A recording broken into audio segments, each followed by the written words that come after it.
Donc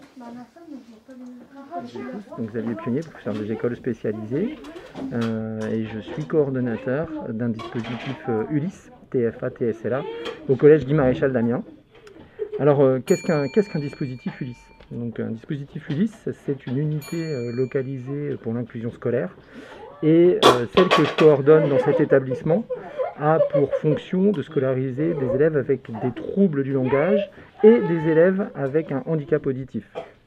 Donc les élèves qui ont des troubles du langage TSLA sont des élèves dysphasiques, et la dysphasie, c'est un trouble durable sur la production et en compréhension à l'oral. Et les élèves qui ont un handicap auditif peuvent être sourds et ou malentendants.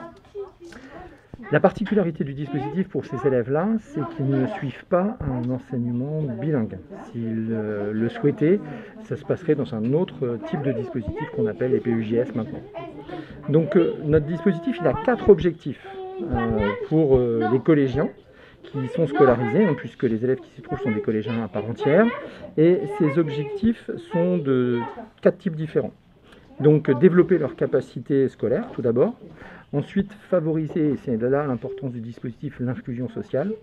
Développer leur autonomie personnelle.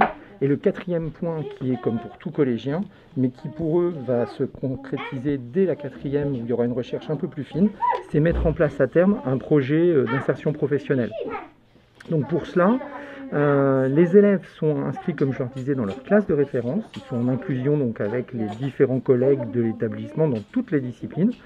Et ils reviennent avec moi exclusivement dans le cadre de regroupements en petits groupes sur des difficultés ou des blocages qu'ils peuvent avoir essentiellement dans les fondamentaux, donc en mathématiques et en français, mais pas uniquement en fonction de leurs besoins dans les autres disciplines. Ils peuvent également avoir un étayage.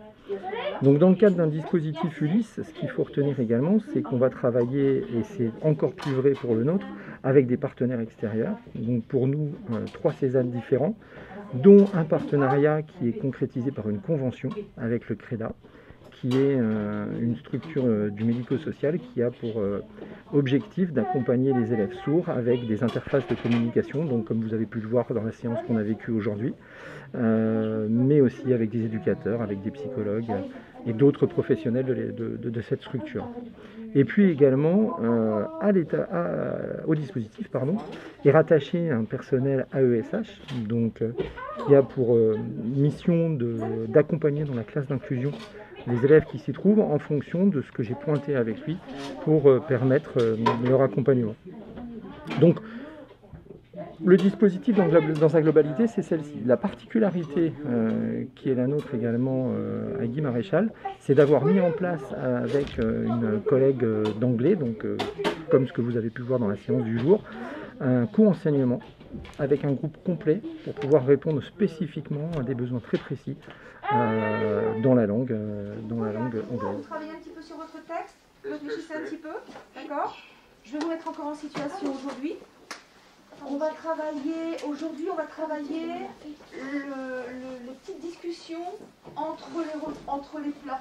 Alors, je suis Madame Diximus, professeure d'anglais au collège Guy Maréchal. Alors, j'enseigne dans le dispositif Ulysse depuis quelques années déjà.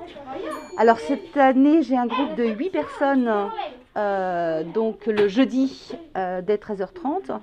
Alors, cette année, j'ai choisi un petit peu une autre façon de travailler, c'est vraiment travailler en fonction des besoins de chacun. Par exemple, là, j'aime bien travailler avec le théâtre. Enfin, c'est-à-dire que les gamins ont des notions et puis on essaie de les mettre en pratique. Donc là, cette année, on a travaillé sur la nourriture. Ah, yes. Come on, stop at Camden Market. Camden Market. Yes, it's placed in London. Ah, yes. Et on a travaillé sur la restauration, c'est-à-dire on a inventé un menu, on s'est mis en scène comme si on était au restaurant. Donc là, et ça marche parce qu'ils aiment ça. Ensuite, j'ai un groupe qui travaille toujours sur la notion de nourriture, mais plus sur des tablettes, mais en passant par le ludique. J'essaie de trouver des choses un petit peu différentes qu'un cours magistral, etc. Et puis, j'ai Romain, et là, je travaille sur l'orientation. Sur l'orientation, c'est-à-dire je vais travailler sur le vocabulaire des métiers, j'ai travaillé sur répondre à une annonce, Et c'est pareil, on va essayer de mettre ça en scène. Donc vraiment, à chaque fois, passer par le théâtre, on oublie un petit peu le cours traditionnel anglais. Donc voilà, c'est ma façon de travailler avec ces enfants. Et c'est vraiment un très très bon échange et c'était une expérience extraordinaire. Ils aiment ça. Et puis c'est vraiment un plaisir de venir ici, quoi. Donc voilà.